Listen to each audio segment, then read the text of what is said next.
Assalamualaikum warahmatullahi wabarakatuh. Perkenalkan, saya Eni Indrawati dari 11 IPA 2. Hai semuanya. Jadi di sini aku bakal ngebahas sebuah topik yang berkenaan dengan partisipasi politik, terutama di kalangan anak muda seperti kita.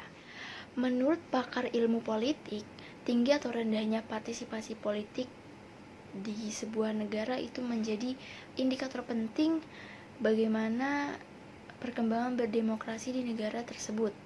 Nah, tapi ada hal yang sangat disayangkan bagi kita semua, yaitu anak-anak muda yang masih ragu atau bahkan nggak ada kemauan sama sekali untuk belajar mengenai politik.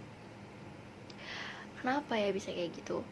Biasanya sih mereka beranggapan bahwa kita ini terlalu muda untuk mengurusi hal-hal yang rumit seperti itu, seperti politik maksudnya.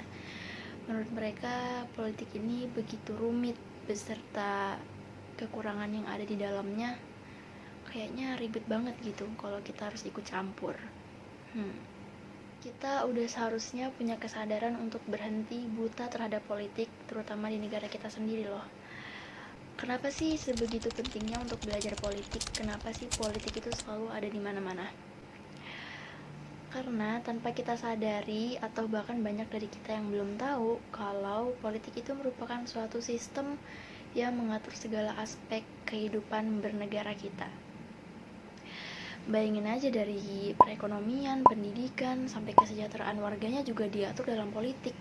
Jadi emang sebegitu pentingnya.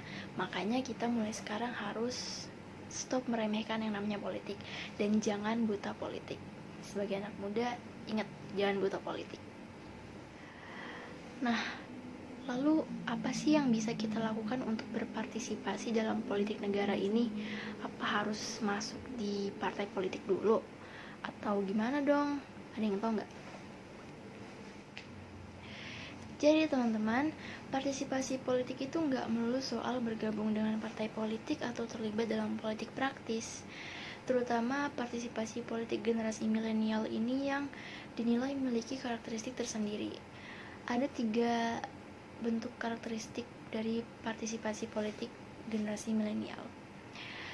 Nah, jadi kita bakal bahas 3 karakteristik ini. Yang pertama, terpicu oleh isu atau issue driven. Apa saja yang sedang viral di internet dapat dijadikan sebuah isu pembahasan bagi generasi milenial. Yang kedua adalah menggunakan pendekatan digital atau embrace a digital first approach. Nah, yang kedua ini paling sering kita temuin, paling umum gitulah. Milenial aktif di media sosial sebagai bentuk keterlibatan dalam proses politik. Bentuk partisipasinya sangat beragam, seperti mengajukan petisi, mengumpulkan atau memberikan donasi, atau bergabung dengan forum diskusi.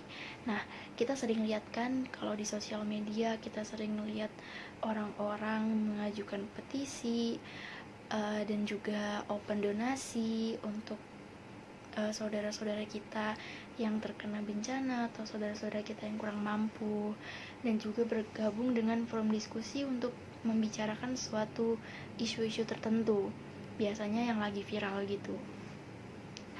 Dan yang ketiga, nah ini sifat atau karakteristik yang cenderung mengarah ke arah yang negatif ya, yaitu individualis, atau kerennya individualization can get millennials down. Jadi sifat individualis di generasi milenial. Jadi walaupun kita menunjukkan kepedulian kita, tapi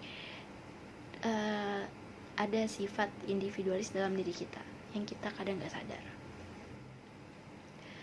Nah, jadi itu ya teman-teman pembahasan aku mengenai partisipasi politik, terutama untuk kalangan anak muda seperti kita. Semoga ada manfaat yang bisa kalian ambil, dan semoga video ini bisa bermanfaat untuk kalian. Dan ingat, sebagai anak muda kita gak boleh buta politik, dan gak boleh malu untuk belajar politik. Oke? Jadi makasih udah nonton video ini sampai habis. Bye!